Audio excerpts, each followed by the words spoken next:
Hi everyone and welcome to my channel. In today's short video I'm going to discuss the safety of using soft pastel.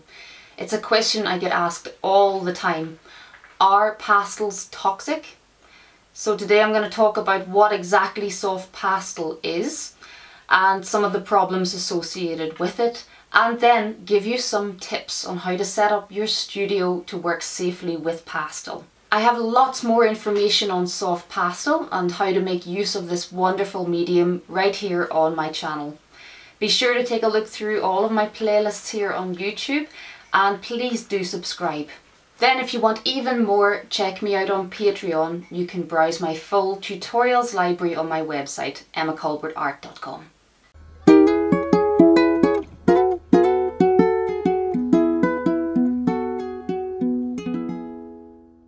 So firstly, what exactly are soft pastels? Well, they're made up of a mixture of pigment, a little water and some binder.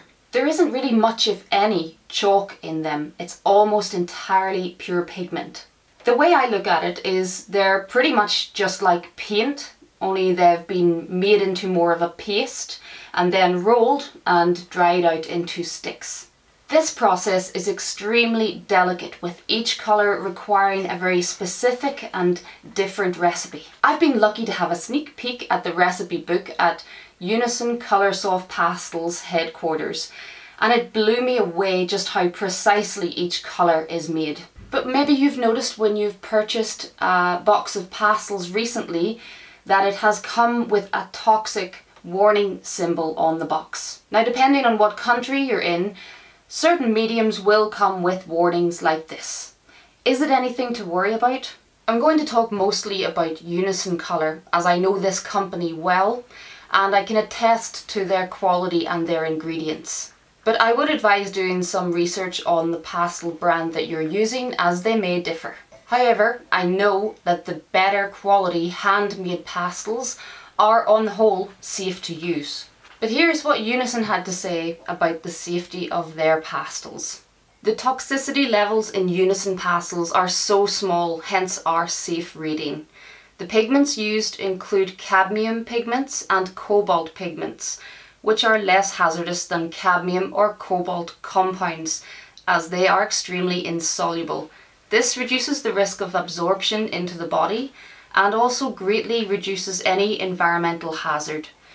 Due to the unique structure of the pigments used in the manufacture of our pastels, these materials do not reflect the properties of the component metals or oxides, and none of the pigments used are classified as dangerous according to EU legislation. Unison Color pastels have been tested rigorously for toxicity levels, as this is a requirement for us to be able to sell them in the USA market. Our pastels hold the AP label.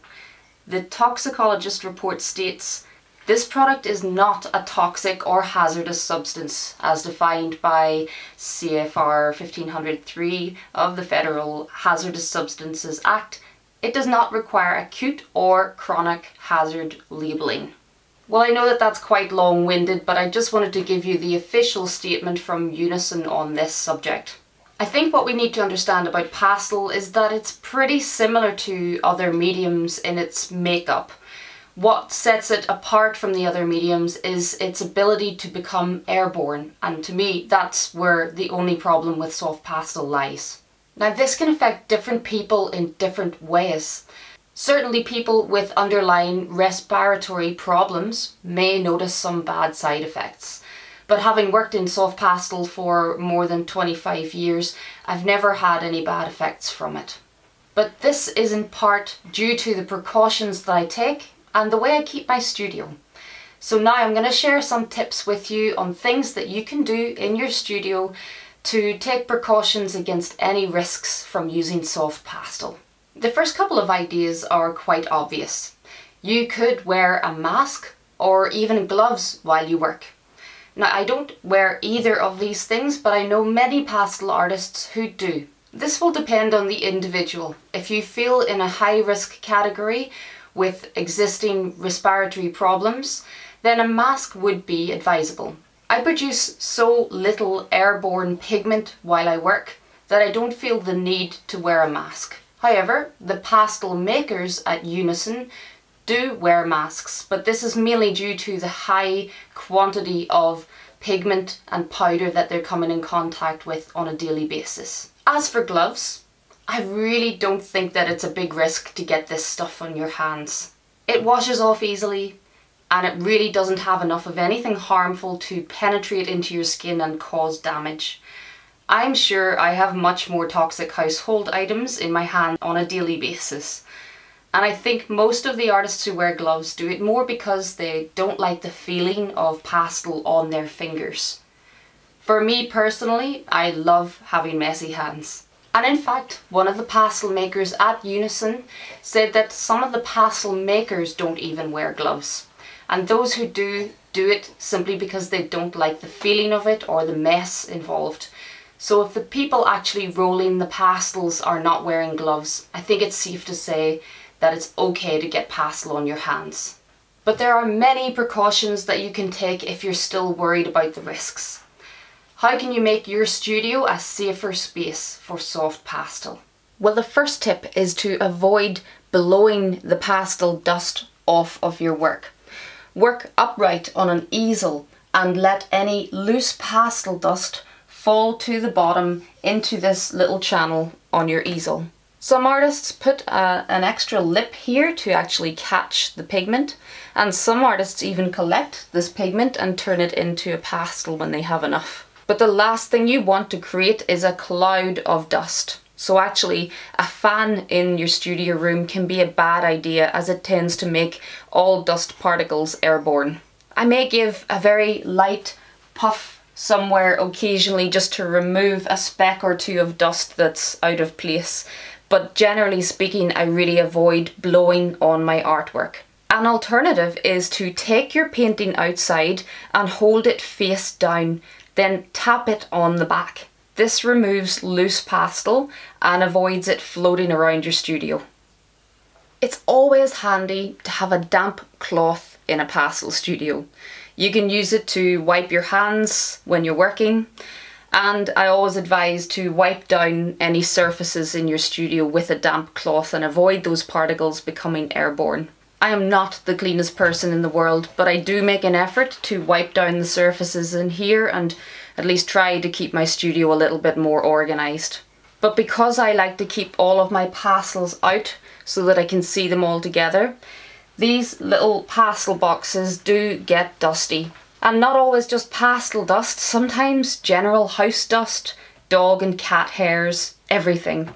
So about 2 or 3 times a year I'll actually clean all of my pastels and reorganise them.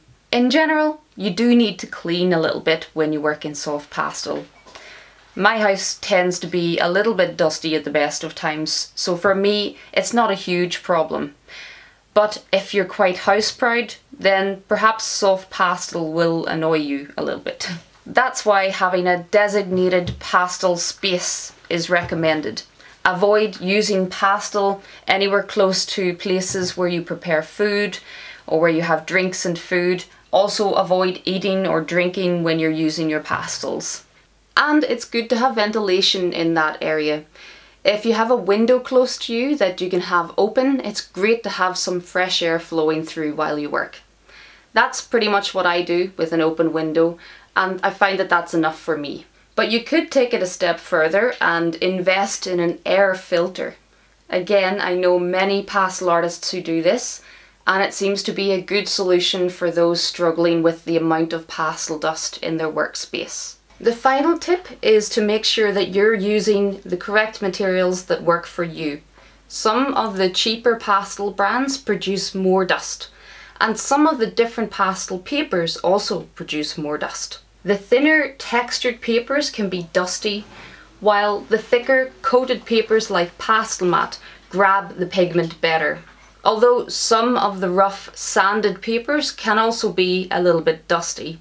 So you might be producing a lot of dust just because of the particular materials that you're using. You will also find that the softer the pastel is, the more dust you might create, depending on your technique. If you find the softest sticks too much, try harder pastels or even pastel pencils. And speaking of your technique, try working with a lighter touch, blending or pressing the pigment into the paper as you go. All techniques I teach in my online tutorials. I hope these tips help.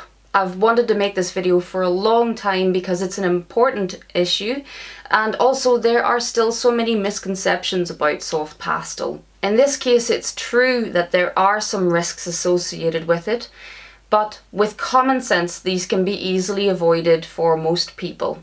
But I will end with just a final warning to those at more risk with health issues. Caution is definitely required and you should do what feels best for you. But I hope that this eases a lot of people's concerns and gives you more confidence to use your pastels safely. Please do remember to subscribe here on YouTube if you've liked this, and let me know in the comments section if you've got any other questions that you would like me to tackle in these videos. And don't forget to check out my Patreon channel. My full library is available to browse at emmacolbertart.com. I'll add all links in the description below. But thanks very much for watching this here, and until next time, happy pasteling.